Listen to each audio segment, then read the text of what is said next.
So I think that there's two kinds of people in this world, and there's everybody else in between. One of them being they will do everything in their ability to create barriers to prevent you from succeeding. They will say you can't do this. They will say no repeatedly. They will create any story to make sure that you stay within the norms of how things actually are at this current moment. Then there's another type of person that says, sure, go for it. Let's see what you can do. And those people will always say, yeah, sure, let's go. Why don't you try it? They will always say, well, it's up to you. You have to do it. They will always say, there's a story called The Little Engine That Could. And the story told people that this little tiny engine could climb a mountain when everybody else thought that that engine couldn't do it. I want to err on the latter. I want to err on the side where I always tell people that they can do things. One of the things that I've learned many times from various different people in my life at various moments is that these people creep up all of the time. But the the first group, the ones that always say no, you can't do that, you shouldn't do that, let's not do it, it's too hard to do, is the predominant group in our society. They don't see that much of the world is actually made up. They don't see that there's a lot of flexibility. They don't see that it just requires you to keep pushing against the norms. They just see that these norms are fixed rules. They look at it and they say, it's too much work. Never do it. Don't pursue it. In my experience, it is a lot of work to move the needle. It is a lot of pain, but often when you tell somebody, you encourage somebody to just simply say, you can do this, it somehow sticks with them for a long time. And maybe it's not everybody. That's the thing that's important. Maybe only 1 out of 1,000,000 people you tell that to, it actually sticks. But that 1 of 1,000,000 actually does move the world and does change things and create something that nobody else did. I think of this. We used to have every once in a while, we're in this rural country school in the middle of nowhere, very rural Ontario.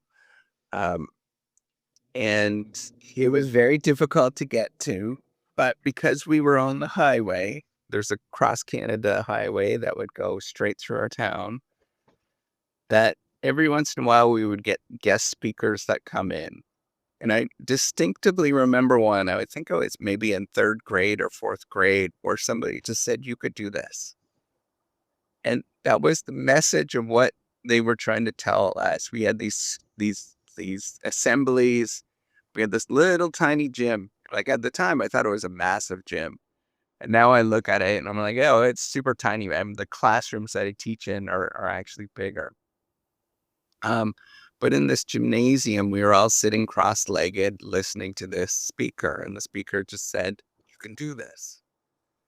And I routinely, at many moments in my life, that speaker flashes into my mind and I can hear it. And everything else kind of disappears. And that person, I'll never know who that person is. They will never know who I am because I was one of thousands and thousands of kids that they probably spoke to. But it will stay in my mind forever. And I'm now 46 years old. I'm an old man.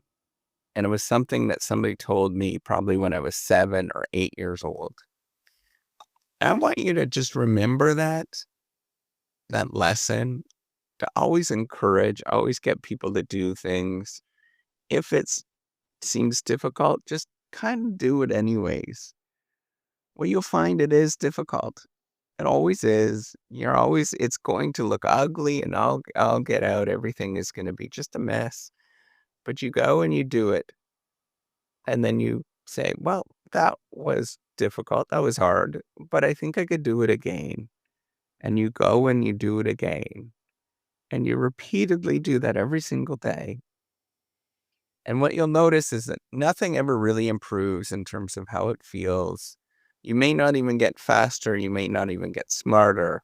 Nothing really improves, right? You're not going to see anything.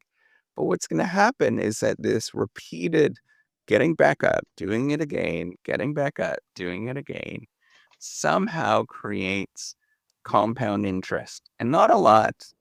The fastest companies in the world grow at 10% per year. That means this year, if you have $100, next year it's worth 110.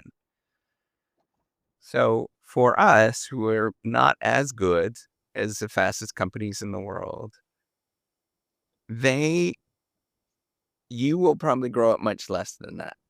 But there's an imperceptual compounding that happens. Maybe you grow at 2% per year beyond what you did. So you do it 365 days a year, and you get, at the end of it, you get an extra six times. You bonus get an extra 6 times because that's about 2%. But the next year you will get 12 times. The next year it'll get a little bit more and a little bit more and a little bit more. And over time, it moves the needle and things change. Slowly but surely. And the only thing that keeps you going is just that voice in your head where somebody said you can do this. So if you're out there and you're listening to this, remember to tell people you can do this. Remember just to tell it blindly, freely, because you don't know who's actually going to be hearing and when they're actually going to need that lesson. It might be somebody 38 years later that is going to internalize this. Take care and have a wonderful day.